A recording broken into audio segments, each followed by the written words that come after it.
Oke, assalamualaikum warahmatullahi wabarakatuh. Saya dari kelompok satu dari tim kualitas udara. Nah, untuk di sini saya akan menjelaskan atau mempresentasikan yaitu hasil kerja saya untuk penjelasan perihal ukuran pusat data, ukuran letak data, dan ukuran sebaran data. Nah, fenomena saya yaitu kualitas udara. Nah, di sini saya akan menghubungkan variabel-variabel saya yaitu PM10, PM2.5, NO2, SO2, O3, dan CO. Nah, untuk pertama-tama saya akan menjelaskan ukuran pusat data. Yang pertama yaitu PM2.5. Di sini untuk mean berada di 81,98. Untuk median berada di 86 dan modus itu berada di 102 mikrogram per meter kubik, yaitu PM2.5. Nah, di sini saya akan memilih modus sebagai ukuran pusat data saya. Mengapa begitu? Karena di sini modus saya kan lebih tinggi daripada mean dan median saya. Oleh karena itu, saya berasumsi modus itu dapat mengindikasikan bahwa tingkat polusi yang sangat tinggi bisa terjadi pada waktu tertentu. Mengapa kok saya tidak memilih mean dan median? Mean itu dia itu dapat terpengaruh oleh data-data yang sangat rendah atau sangat tinggi, sehingga dia itu tidak bisa direpresentasikan untuk ukuran pusat data saya. Nah, kenapa kok saya tidak memilih median? Dia itu menunjukkan bahwa dia itu untuk separuh pengamatan, dia itu memiliki tingkat polusi di atas 86 mikrogram. Nah, median itu juga lebih mewakili kondisi yang sering terjadi dibandingkan mean. Lalu selanjutnya yaitu PM10. Nah, di sini untuk mean dia berkisar di antara untuk mean dia berada di 51,14, median itu berada di 56 dan modus 0 mikrogram per meter kubik. Nah, di sini saya berasumsi untuk ukuran pusat data saya lebih memilih median untuk ukuran pusat. Nah, mengapa begitu? Karena median ini tuh tidak terpengaruh oleh nilai-nilai ekstrim yang dapat dilihat di modus, karena modus saya kan tadi kan 0, sehingga banyak angka 0 yang muncul pada data saya. Nah, untuk rata-rata sendiri dia itu tidak bisa direpresentasikan untuk ukuran pusat data saya karena terdapat nilai ekstrim, yaitu contoh datanya ada 0 tadi kan di modus kan. Nah, itu tidak bisa merepresentasikan atau mencerminkan kondisi polusi udara sehari-hari. Oleh karena itu saya lebih memilih median untuk ukuran pusat data di PM10. Lalu selanjutnya yaitu SO2. Untuk SO2 yaitu mean-nya dia di 37,42, lalu media di 39 dan modus 40. Nah, di sini saya memilih ukuran pusat data saya yaitu median dan modus. Mengapa kok saya lebih memilih median dan modus? Karena dia itu hampir atau apa ya? Dia itu bisa mencerminkan kondisi yang sering terjadi.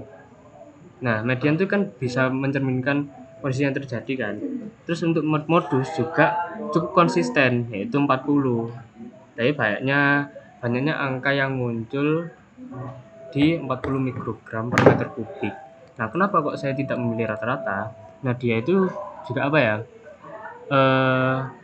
Dia itu terpengaruh oleh nilai-nilai yang sangat tinggi ataupun nilai-nilai yang sangat rendah, sehingga saya lebih memilih median dan modus untuk ukuran pusat saya. Lalu selanjutnya untuk CO. Nah, CO ini dia itu cukup simetris daripada yang lain karena untuk mean-nya dia di 11,7 dan mediannya dia 11. Untuk modusnya dia di 10 mikrogram per meter kubik. Dia itu apa ya? Lebih condong cukup simetris daripada yang lainnya. Lalu untuk O3 dia itu Untuk mediannya dia 30,6, mediannya 27 dan modusnya di 27. Sehingga saya menyimpulkan untuk O3 dia lebih ke ukuran pusatnya yaitu median dan modus. Karena untuk modus dia lebih banyak datanya yang muncul yaitu 27 dan median berarti separuh datanya dia adalah 27, sehingga dia itu lebih merepresentasikan kondisi kondisi polutan untuk O3. Lalu untuk NO2 dia itu juga sama seperti SO2 karena dia itu merepresentasikan dia itu cukup simetris karena untuk mediannya sendiri dia berada di 19,01, mediannya berada di 19 dan modusnya juga berada di 19, sehingga menurut saya dia itu cukup representatif dan cukup akurat karena dia simetris. Nah, berikut untuk ukuran pusat saya. Jadi, saya menyimpulkan bahwa untuk kategorikal dan hubungan-hubungan antar variabel itu kalau semisal dia kategorinya itu tidak sehat, maka ada variabel-variabel seperti PM25 ataupun PM10 itu sangat tinggi yang dapat mempengaruhi kondisi dari polutan atau cuaca yang saya kategorikan itu ada 3 kelas, yaitu tidak sehat, baik dan sedang. Kalau misal baik berarti dia itu rendah semua, berarti konsentrasi polutan yang berbahaya itu tidak terlalu tinggi. Lalu untuk baik itu untuk tidak sehat itu berarti dia itu tinggi semua untuk konsentrasi polutan-polutan yang berbahaya seperti PM10 atau PM2.5. Lalu untuk cukup sedang atau sedang itu berarti dia kondisinya itu flat atau hampir sama dengan variabel-variabel yang lainnya. Nah, saya akan menjelaskan untuk ukuran letak. Nah, ukuran letak sendiri itu untuk PM10 dia menunjukkan interquartile range-nya ada di 32 yang menunjukkan bahwa separuh data berada di dalam rentang ini. Lalu untuk PM2.5 yaitu 51,5 yang memperlihatkan variasi yang besar di tengah data. Lalu untuk SO2 yaitu 12 yang menunjukkan bahwa separuh data berada dalam rentang yang cukup sempit atau dia itu lebih kecil.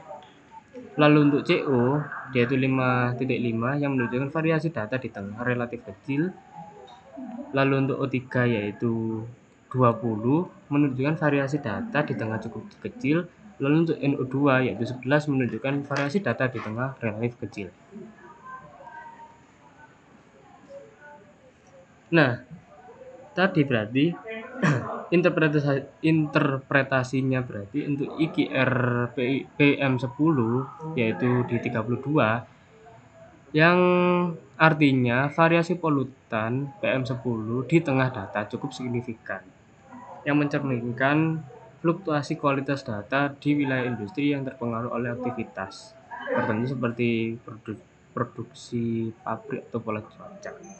Lalu untuk PM2.5 yaitu 51,5 untuk IQR-nya yang menunjukkan variasi yang lebih besar di tengah data PM2.5 dibanding PM10. Dan untuk SO2 yang menunjukkan yaitu IQR-nya 12 bahwa data SO2 itu lebih terkonsentrasi dengan variasi yang tidak terlalu besar, sehingga menunjukkan bahwa emisi SO2 itu cenderung stabil namun konsisten. Lalu untuk CO yaitu IQR-nya berada di 5,5 yang menunjukkan variasi data itu di tengah relatif kecil, sehingga polusi CO ini cenderung stabil. Tetapi nilai rata-rata harus dipastikan tetap di bawah ambang batas aman karena gas ini juga sangat bahaya pada konsentrasi tinggi, sehingga itu juga dapat masuk ke dalam kategorikal yang sudah saya kelaskan tadi ada 3, yaitu ada tidak sehat, cukup, dan baik. Lalu untuk O3 IQR-nya dia berada di 20 yang menunjukkan bahwa variasi data di tengah masih cukup moderat, sehingga menunjukkan fluktuasi data yang signifikan pada periode-periode tertentu. Lalu untuk NO2, dia itu IKR-nya sebesar 11, yang menunjukkan variasi yang cukup kecil di tengah data. Sehingga untuk relevansinya, konsentrasi nitrogen dioksida atau NO2 itu cenderung stabil. Tetapi nilai rata-rata yang mendekati ambang batas perlu diwaspadai karena NO2 juga merupakan indikator utama untuk polusi udara, sehingga bisa dikategorikan pada kelas-kelas yang sudah saya bagikan tadi, yaitu kelas tidak sehat, baik atau sedang. Lalu selanjutnya saya akan menjelaskan ukuran sebaran.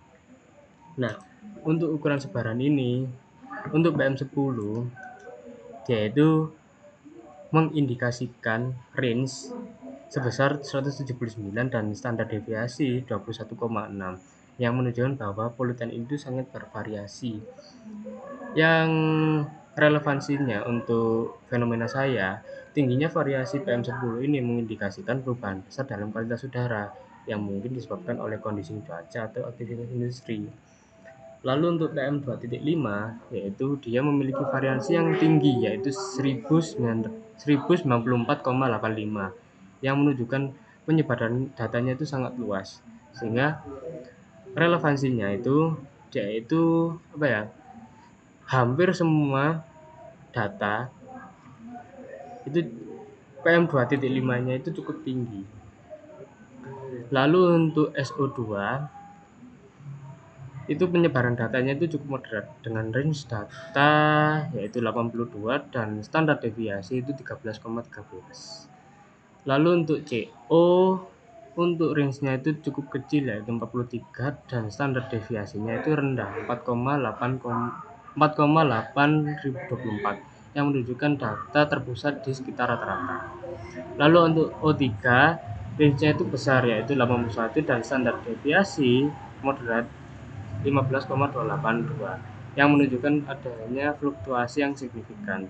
Lalu untuk NO2, dia itu range-nya kecil yaitu di angka 49 dengan standar deviasi rendah 8,0728, yang menunjukkan penyebaran data cukup terkonsentrasi. Nah, kesimpulannya, ukuran letak dan sebaran ini memberikan wawasan penting bagaimana polutan tersebar dan bervariasi.